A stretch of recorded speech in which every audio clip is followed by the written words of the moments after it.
Okay, today I want to cover the basic love of God, and it's love of a parent more than anything else.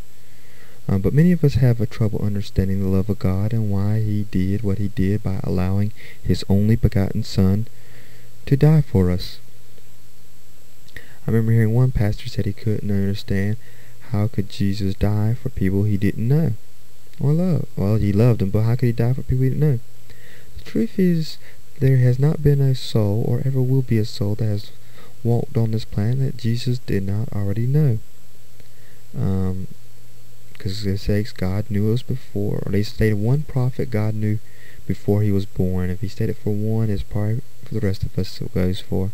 Jeremiah 1:5. Before I have formed you in the belly, I knew you, and before you came out of the womb, I sanctify you, and I ordain you a prophet unto the nations. So like I said, if God knew one, He knows us all before we were even formed in the womb.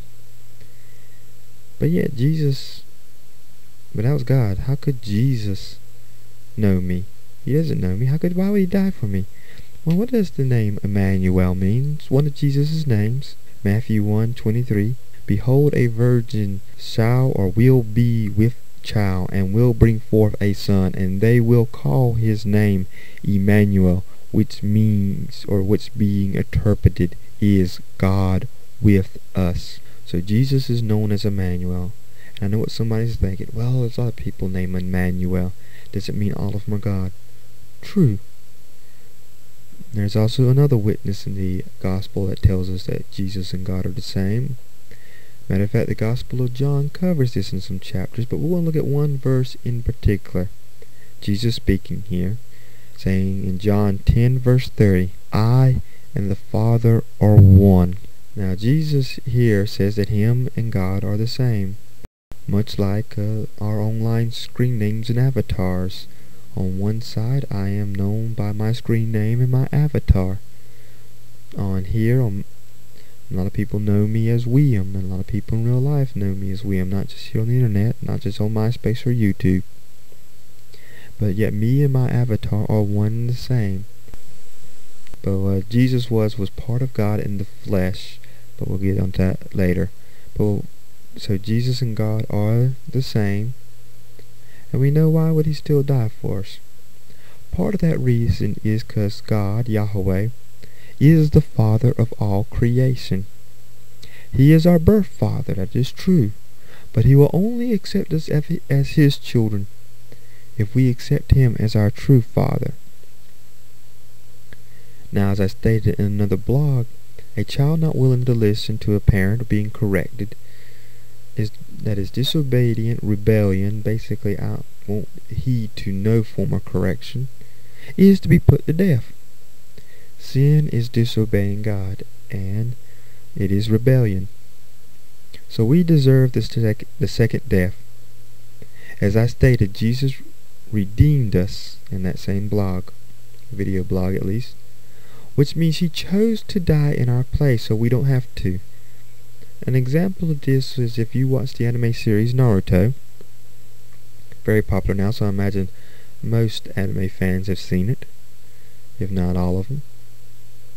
But if you saw one episode where Neji Hyuga found out about the truth of why his father died in the place of his uncle, who was Hinata's father,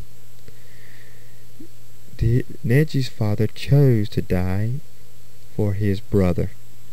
The Bible calls this a kinsman redeemer, one who pays for or buys back something that a relative of yours is in debt to. Now our Father Yahweh loves us so much that He was willing to come, put on this flesh body, and suffer, and pay the price so that we may live. This is not unlike a true father who loves his own family and willing to protect them. Somebody breaks in the house, that father who really loves and cares for them is going to be standing between that person who's illegally entering and may cause harm to his wife and kids. And his wife and kids will be behind him. But some people say this is illogical. And compared to nature, probably on some animals like the cheetah, we probably are illogical. For not many animals will risk their own life to protect their young. The cheetah, if a lion finds out where her cubs are at, she won't show him the way. She'll try to lead him away, but she won't take him on to defend her cubs. And she will not attack him. Not so about some animals and some others too. I mean, to protect someone at the cost of your own life, that's not logical to a lot of people. To have love them that much that you would disregard your own life. I mean, we see that in some animes like Bleach and Inuyasha. But yet, this love for these people will help us overcome these circumstances, or to the best that we can protect them. But I could describe God as a setting hen. Now, I'm going to get into that, why I would describe him as that. But we'll see to a degree why he will be a setting hen. But first looking at how he'll protect us with his wings. Psalms 57:1. Be merciful unto me, O God. Be merciful unto me, for my soul trusts in you. Yea, or yes, in the shadow of your wings I will make my refuge, until these calamities be overpassed. The shadow of his wings means you're under him. You're under his wings. You're under his protection. On to Psalms 91:4. He shall overcome you with his feathers, and under his wings will you trust him. His truth shall be your shield and buckler. Okay, going back to why I call God a setting hen. For the simple reason is, if there's danger, that hen will cluck one time, and all those little beaties will come running and hiding underneath the wing of that hen, or underneath the hen at least. And if you happen to have a beatie, and it's not even that setting hen's beatie, and it chirps one time, that hen will lay it into you. And our Father's the same way when you harm one of his own kids.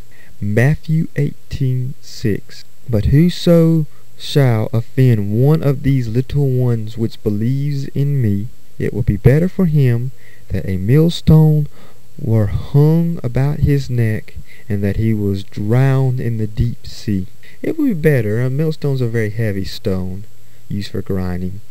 But it would be better for you to be in the ocean with that heavy stone tied around your neck, pulling you down, drowning you.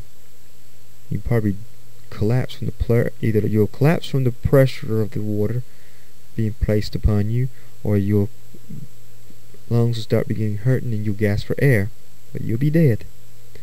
But I find a funny thing, and this was a atheist person who believes in evolution, reading his email, and I can't believe some of the emails he received by so-called Christians, saying that once God gets done with him, oh, what a field day Satan's going to have, and in hell it's going to be far worse than what God does to him. No. Satan cannot hurt you, but only so much as God will allow him. And hell does not have no fury what God has. For God can do to you worse than anything that hell or Satan can bring before you. As a matter of fact, in Isaiah, we're going to go look at something right here. 63 verse 3. I have trodden the winepress alone, and of the people there were none found with me. For I will tread them in my anger, and trample them in my fury. And their blood will be sprinkled upon my garments, and I will stain all my raiments. So God's very serious about this. He's serious about the people he loves, his children, saving them and protecting them. And his wrath will be poured out. Matter of fact, Revelations speaks of the cup of wrath of God that will be poured out onto his enemies. And many of us are that same way. We have someone we love, whether it's a wife, a girlfriend, our parents, our children, our grandchildren, that you let someone hurt them, and see if you do not want to lynch them. I would wonder about a parent who would not want to protect his children and would not want to get at the person who has hurt them. I would wonder whether or not they truly love or care, because God is serious. And thank you for listening to today's lesson.